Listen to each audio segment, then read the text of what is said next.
Good morning and a warm welcome to your show, Sunny Mornings in Boston. I'm your host, Melissa, and it's Thursday, November 20th. You'll be interested to know. 80 years ago, today in 1945, a tribunal in Nuremberg convened to publicly try major leaders of the defeated regime for crimes against peace, humanity, and the laws of war. The trials established a formal international standard for accountability, asserting that even heads of state could face justice and setting a precedent for future human rights protection. So now you know. And now, it's time for the weather report. This morning, it's mostly cloudy, and it feels like 26 degrees with 4-mile-per-hour wind. The sunset will take place at 4:16, and it will rise again tomorrow at 6:42. It looks like we're in for a partly sunny day, with a high near 46 and a light north wind around 5. Tonight, expect some patchy fog after 2 a.m., with partly cloudy skies and a low around 29, along with a calm west wind. For all you beach runners out there, the first high tide Thursday will be at 11, with the low tide just before 5:30. The nearshore buoy at Cape Cod Bay reads 51 degrees for the water temperature. Looking ahead in the weather. Friday starts with patchy fog before 8 a.m., then a slight chance of rain, and a high near 51 with a light southwest wind. A chance of rain continues Friday night with lows near 40 and mostly cloudy skies. Saturday has a slight chance of rain before 2 p.m. and a high near 49. Then cooler highs near 47 on Sunday with mostly sunny skies and light west winds. Monday warms to near 53 with mostly sunny skies and breezy west winds near 10 miles per hour. Bonjour, food enthusiasts. This podcast is brought to you by Versailles Cafe and Pastries in Encinitas. Nestled on El Camino Real South, just north of Encinitas Boulevard, this cafe is a haven for culinary delights. Indulge in their amazing Eggs Benedict or their gluten-free crepes. You can grab a panini for lunch or just breeze on through to get your morning coffee. They are open every day from 8 to 5. So stop on by and don't forget to tell them Sunny Morning sent you.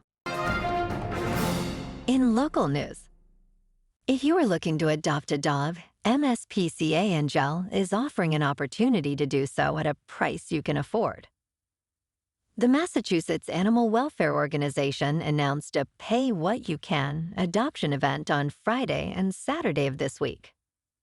Due to overcrowding in shelters from a string of recent law enforcement seizures, all dogs at the 4 MSPCA shelters are eligible.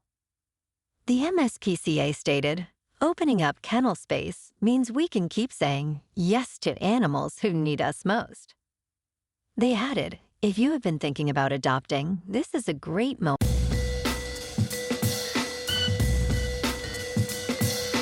Now on to sports. The NBA season is in full swing, and teams are starting to reveal their true potential. In the Western Conference, the defending champion Thunder and the improved Nuggets are clear contenders. In the Eastern Conference, the Cavaliers and Knicks stand out as potential title threats. Teams like the Minnesota Timberwolves, Detroit Pistons, Los Angeles Lakers, and Milwaukee Bucks are one move away from being serious contenders. Each team has specific trade targets to enhance their chances of winning the NBA title. In local sports, Ian Moore scored the tie-breaking goal with 3 minutes and 35 seconds remaining, while Lucas Dostal made 36 saves in the Ducks' 4-3 win over the Bruins on Wednesday night. Jansen Harkins, Radko Gudas, and Ryan Strome also scored for the Ducks, who have won 9 of 12 games. Morgan Geekie tied the game with a power play goal just 7 seconds after Harkins' penalty. Michael Isamont added another goal for the Bruins, who are now on a 4-game road swing, facing their third loss in 4 games. The Bruins will face the Kings Friday night. In top news, the Social Security Administration has scrapped plans to limit disability benefits after significant backlash from older Americans. This decision followed an article in the Washington Post that reported potential loss of benefits for many. Commissioner Frank Bisignano assured advocates that the controversial proposal would not proceed. Advocates celebrated the decision, emphasizing the importance of Social Security disability insurance for those unable to work. Rebecca Vallis, CEO of the National Academy of Social Insurance, praised the administration's choice to avoid cuts. Concerns remain that changes could still affect eligibility for thousands of older Americans seeking benefits. In business news, Bitcoin has entered a death cross, and Ethereum is not far behind. Crypto traders who bought near recent highs are feeling the pain as the market declines. Bitcoin is now around $88,000, down over 20% in the last month. The overall crypto market has fallen to $3 trillion, with 95% of coins in the red. The Fear and Greed Index has dropped to 16, indicating extreme fear. Meanwhile, traders on Myriad predict Bitcoin may drop to $85,000, while Ethereum could slide to $2,000. Bitcoin is currently down 3% to about $92,000. Ethereum is down 5% to just over $3,000. And XRP is down 5% to $2.13. Moving on to a more local vibe. In our community spotlight on health and wellness, we are working with a national Pilates studio to bring you some free classes, so listen up. Check out Club Pilates, with several locations in the Boston area. Pilates presents a comprehensive wellness approach, cultivating strength, reducing tension, and elevating mental well-being.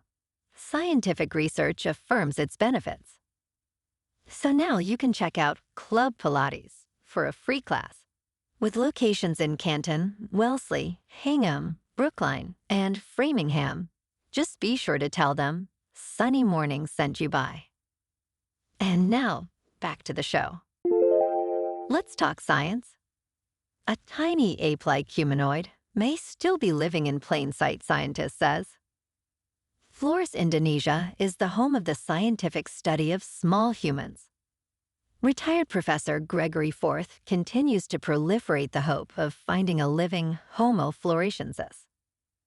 His book spells out his multi-decade search for evidence of a continually living human-like species. The scientific community believes a small species of human known as Homo floresiensis once lived on Flores, Indonesia, around 50,000 years ago. Forth thinks these ape-like humanoids could still exist, evolution be damned. He has studied Homo floresiensis for roughly 40 years. Forth's hopes of a living Homo floresiensis were emboldened by the finding of fossils roughly 20 years ago. And in entertainment news, Netflix has informed Warner Bros. Discovery Management that it would continue releasing the studio's films in theaters if its acquisition of the company is successful, Bloomberg News reported on Wednesday. The existing theatrical release contracts of Warner Bros. Would be honored, according to the report, which cited sources familiar with the matter. Reuters could not immediately verify the report. This news could reshape the future of theatrical releases if the acquisition proceeds, highlighting Netflix's commitment to maintaining traditional cinema experiences.